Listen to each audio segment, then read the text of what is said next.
You're watching Peace Country Presents on CJDC TV.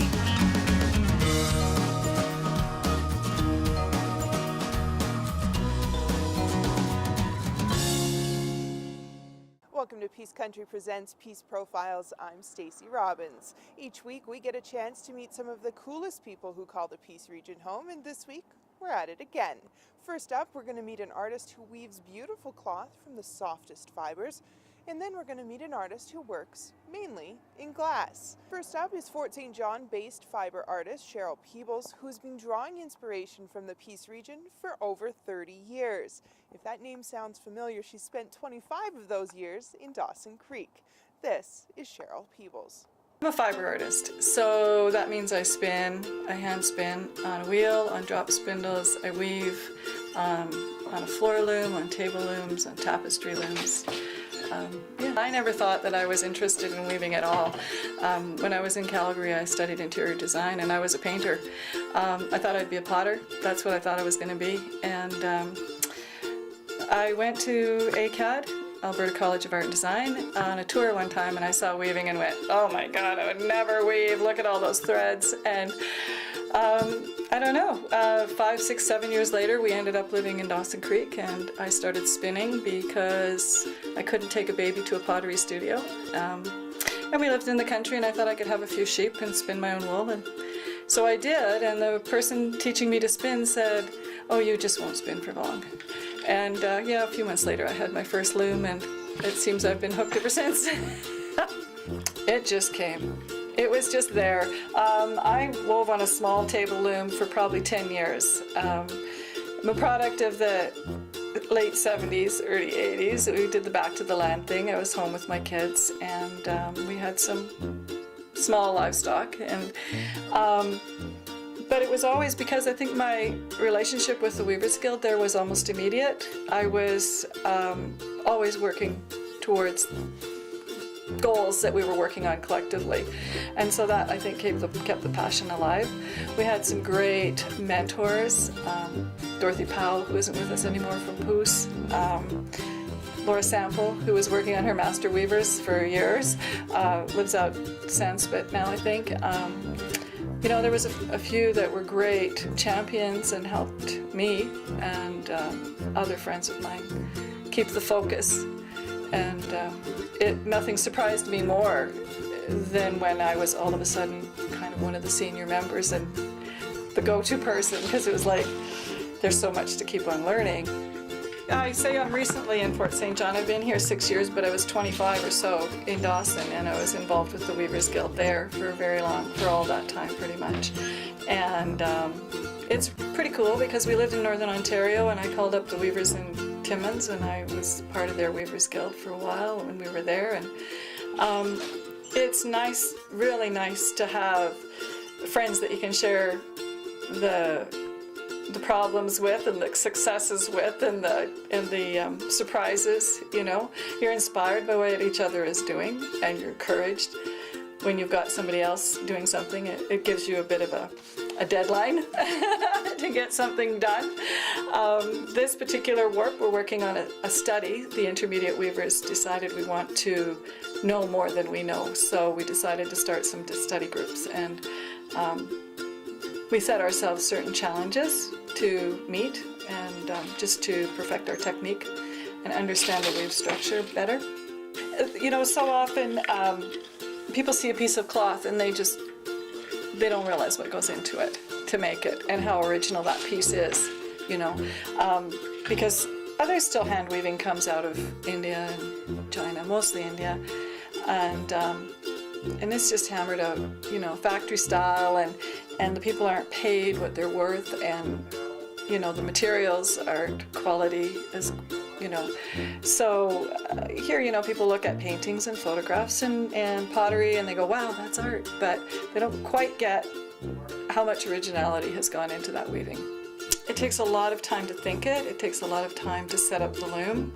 Probably just to port this warp on this loom, making the warp, setting, probably took me 8 hours just to get it onto the loom before you even start weaving.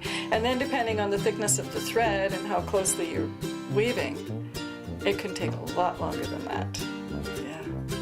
So it can take a lot of time, for sure.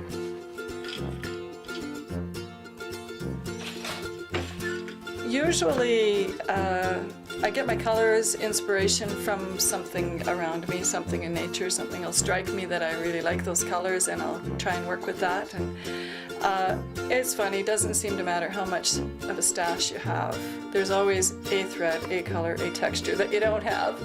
So yeah, I sit here looking at colors all day, and every once in a while there might be two colors sitting beside each other that you'd never be inclined to put together. And it's just accident, and you go, I like that, so you give it a try. Our surroundings are just so spectacular, you know, they're so extreme.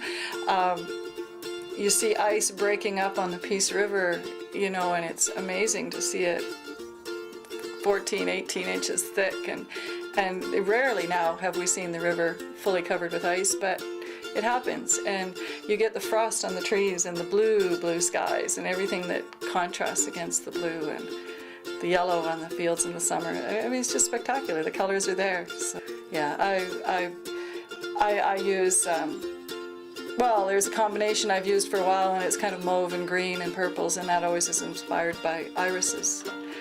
And yeah, that sort of stuff. We're craving those little shots of green. I've got a heavy background in color theory, you know, and the variations on a color, the different shades of a color and the different values of it and stuff like that. So I think it probably does in that respect. I got a doodle notebook beside me at work, and pieces of paper and backs of envelopes and sketches and notes, and sometimes they get paint, well, not on this studio wall, it's a little more public, but I have a room at home that's my work room, and it's got notes all over the place. Ideas that I want to try in the future. Oh yeah, there's nights when I wake up and I can't sleep, and I toss and turn and get up and go flip through a book and magazine, or pick up my knitting needles for a while, or spin.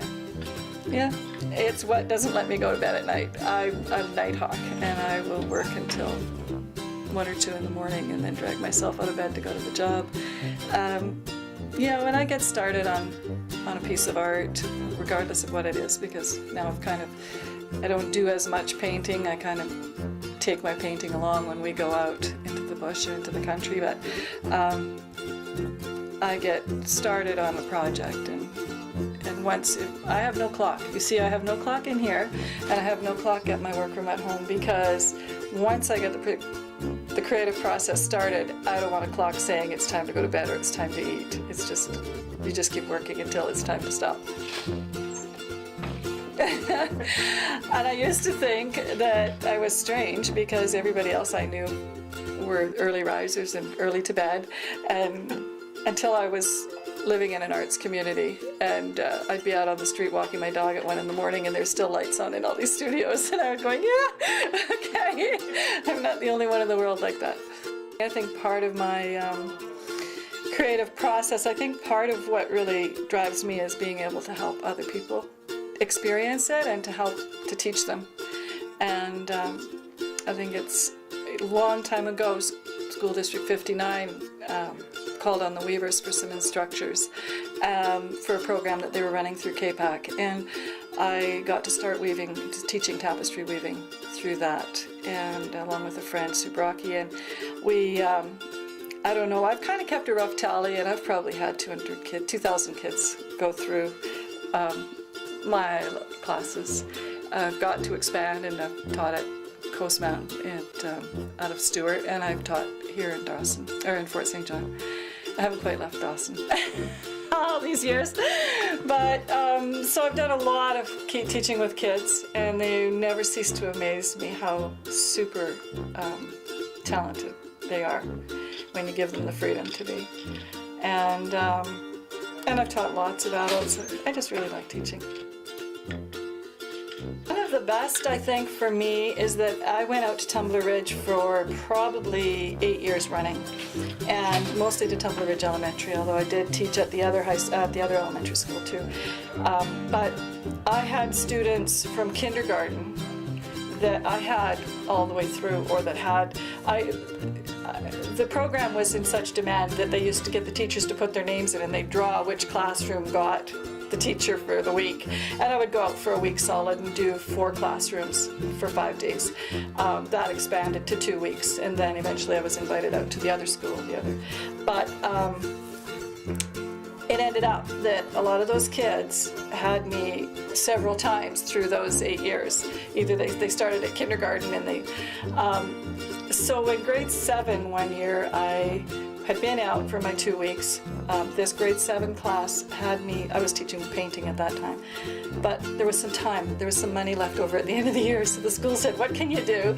So we made a crash course, and the classrooms got me for about 3 hours out of 3 days.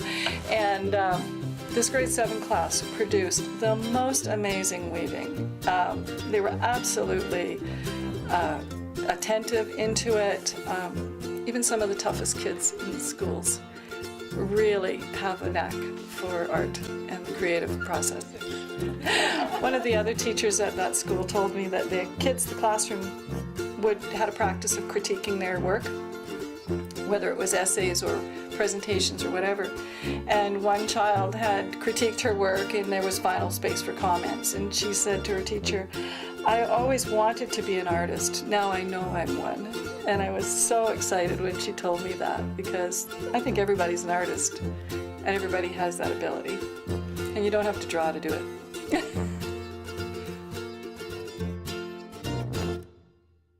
To find out more about Cheryl's work, you can head to her website at cherylpeoplesstudio.ca or search her out on Facebook. Coming up after the break, we're going to be meeting an artist who captures the beauty around him using glass. Stay tuned. Peace Country presents. We'll be right back.